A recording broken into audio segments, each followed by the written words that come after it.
یہ سرائے اور مہمان خانے اور ان میں ہونے والی گفتگو ننھے ابن سینا کی درسگاہیں تھیں۔ سیکھنے اور جاننے کے لیے وہ ایک غیر معمولی جوش اور صلاحیت رکھتا تھا۔ اس کی مادری زبان فارسی تھی، مگر نوعمری ہی میں اس نے عربی زبان پر ملکہ حاصل کر لیا۔ 10 سال کی عمر میں جب اس کا خاندان بخارا میں آ کر آباد ہوا تو وہ قرآن حفظ کر چکا تھا۔ اس دور میں خلیفہ وقت بغداد میں قیام پذیر تھا، مگر مسلمانوں کا دائرہ حکومت بخارا جیسے دور دراز علاقوں تک پھیلا ہوا تھا۔ اس وقت بخارا کی آبادی 1 لاکھ لوگوں پر مشتمل تھی، جس میں مسلمان، کرسچن اور یہودی سبھی مذاہب کے لوگ شامل تھے۔ بخارا کی تہذیب تجارتی قافلوں کی آمد و رفت کی وجہ سے چائنا اور ہندوستان سے بھی منسلک تھی۔ بخارا کا امیر ایک دولت مند اور علم دوست آدمی تھا۔ ابن سینا اپنی غیر معمولی علمی صلاحیتوں کی وجہ سے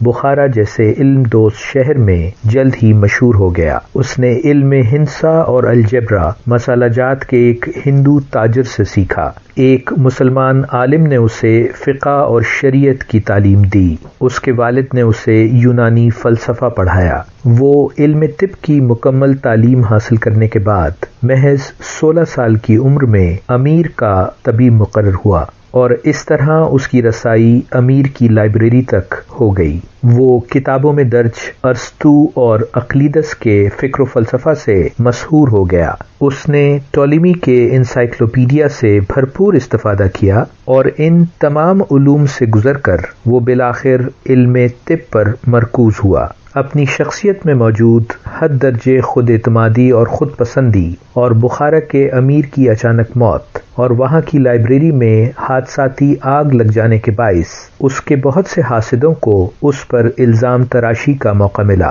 25 سال کی عمر میں وہ اپنے شہر بخارا کو خیر آباد کہتا ہے، اور پھر وسطی ایشیا کے مختلف علاقوں کے سفر اور جگہ جگہ قیام کے دوران اپنے علمی اور عملی تجربوں میں بیش بہا اضافہ کرتا ہے، اور پھر اپنی مارکۃ الآراء کتاب قانون فی الطب کینن آف میڈیسن لکھنے کا آغاز کرتا ہے۔ اس کی دوسری مشہور کتاب بک آف ہیلنگ بھی اسی زمانے میں مرتب ہونا شروع ہوئی۔ ابو علی ابن سینا نے ان کتابوں میں اپنے عہد کی تمام طبی دانشوری کو ماضی کی حکمت سے ہم آہنگ کر کے طبی سائنس میں حیرت انگیز دریافتیں کیں۔ کینن آف میڈیسن میں وہ اپنے ہاتھ سے بنائی ہوئی تصویروں کی مدد سے بلڈ سرکولیشن، انسانی جسم کے مختلف اعضاء اور ان کا اشتراک عمل یعنی انیٹمی اینڈ فزیولوجی اور ان کا انٹریکشن تحریری اور تصویری صورتوں میں تفصیلاً بیان کرتا ہے۔ اس کی تشریح الاعضاء یعنی description of various organs and their functions تصویری صورت میں قابل دید ہیں۔ یہ وہی زمانہ ہے کہ جب یورپ مڈل ایجز کے اندھیروں میں ڈوبا ہوا تھا، اور وہاں اکثر مریض نامناسب علاج کی وجہ سے دم توڑ دیتے تھے۔ بالکل اسی زمانے میں مسلم دنیا کے طبیب کیٹریکٹ کے کامیاب آپریشن کر رہے تھے۔ اس کی کتاب میں آنکھ کی انیٹمی اور ہولو نیڈل کی مدد سے کامیاب آپریشن کی تفصیل درج ہے۔ وہ اپنی کتاب میں مختلف جڑی بوٹیوں کو ڈھونڈنے اور ان کی مدد سے دوائیاں بنانے کی تفصیلی تراکیب درج کرتا ہے۔ جڑی بوٹیوں کو شناخت کرنے کے مرحلے سے لے کر ان کے سکھانے، کوٹنے، ملانے، حتیٰ کہ قابل استعمال صورت میں لا کر مریضوں کے علاج کرنے کے آخری مرحلے تک اس نے قدیم یونانی طبیبوں خاص طور پر گیلن سے بھی استفادہ کیا ہے، لیکن وہ ذاتی طور پر بہت سی شاندار دریافتوں کا باعث بھی بنا ہے۔ طبی تاریخ میں وہ پہلا شخص ہے جو اینتھریکس کی اور جانڈس کی وضاحت کرتا ہے اور ان کے علاج کی تفصیل لکھتا ہے۔ وہ انسانی تاریخ میں پہلا شخص ہے جو ذہنی دباؤ اور جسمانی بیماریوں کے باہمی تعلق کی نشاندہی کرتا ہے۔ وہ 1014 AD میں تہران میں مختصر قیام کے بعد بالآخر ہمدان پہنچتا ہے، اور وہاں کے حکمران کا کامیابی سے علاج کرنے کے باعث انعام و اعزاز سے نوازا جاتا ہے، اور کچھ عرصے کے لیے وزارت کے عہدے پر بھی کام کرتا ہے، مگر وہ سیاست دان نہیں، ہمہ وقت علمی کام میں مصروف رہنے والا عالم ہے۔ ہے، اسی لیے سیاست میں ناکام رہتا ہے، حتیٰ کہ حالات خراب ہو جانے کی وجہ سے اسے بھیس بدل کر راہ فرار اور پوشیدگی اختیار کرنا پڑتی ہے، اور پھر وہ اپنی بقیہ عمر اپنی کتابوں کی تکمیل میں گزارتا ہے۔ ابن سینا نے اپنی تحریروں میں واضح طور پر ارسطو کو اپنا استاد تسلیم کیا ہے اور اسی کے انداز فکر اور اس کے نقش قدم پر چلتے ہوئے مختلف علوم کو یکجا کرنے کی کوشش کی ہے۔ فلسفہ، شاعری، موسیقی، علم مباحثہ، جغرافیہ، باٹنی،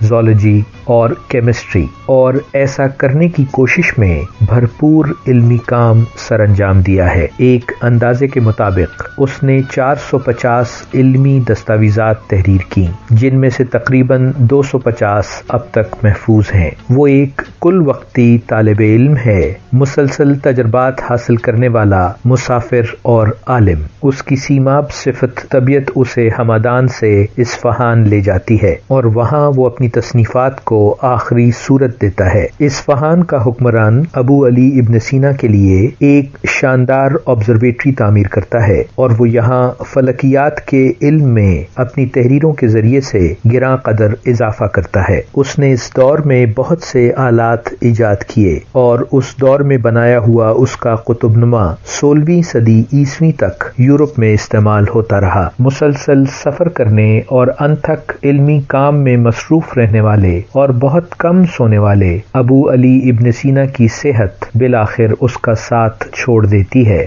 اور وہ 1037 میں صرف 58 سال کی عمر میں دنیا سے رخصت ہو جاتا ہے۔ اس کا مزار ہمدان میں ہے، مگر اس نے اس مختصر 58 سالہ زندگی میں بیش بہا علمی کام کیے۔ اس کے انتقال کے کوئی 100 سال بعد 1150 میں اس کی کتاب کا لیٹن میں ترجمہ ہوتا ہے اور پھر اگلے 500 سالوں تک اس کی یہ کتاب یورپ کی یونیورسٹیز میں ٹیکسٹ بک کی حیثیت سے پڑھائی جاتی ہے۔ وہ یورپی دنیا میں پرنس آف میڈیسن کے نام سے جانا جاتا ہے اور مغرب اور مشرق دونوں ہی جگہ اسے جدید طب کا بانی تسلیم کیا جاتا ہے۔ ابو علی ابن سینا طب کی دنیا کی ایک لازوال شخصیت ہے اور اسے رہتی دنیا تک یاد رکھا جائے گا۔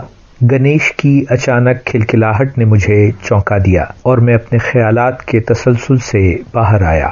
وہ کسی بات پر بے ساختہ ہنس پڑا تھا، محض اس لیے کہ دوران گفتگو سبھی لوگ کسی بات پر ایک ساتھ ہنس پڑے تھے۔ میں نے نیپالی چائے سے اٹھنے والے مرغولوں کی چلمن سے اس کی ہنستی ہوئی چائنیز آنکھوں اور ہمالیہ کی وادیوں جیسے امتزاجی چہرے کے نقوش کو غور سے دیکھا کہ جو اس کے منڈے ہوئے سر اور مرون کلر کے بدھسٹ احرام سے مل کر ایک دل آویز منظر پیش کر رہے تھے۔ آنے والے دنوں کی ایک ایسی خوبصورت وادی کا منظر کہ جس میں گزرے ہوئے زمانوں، لمحے موجود اور آنے والے دنوں کی دانشمندی، ساری قومیں، سب معاشرتیں، تمام مذاہب اور زبانیں اپنا اپنا سچ اور اپنی اپنی خوبصورتی کا انفرادی اور نمایاں رنگ لیے ہوئے ایک حسین قوس قزح کی صورت رقص کنا ہے۔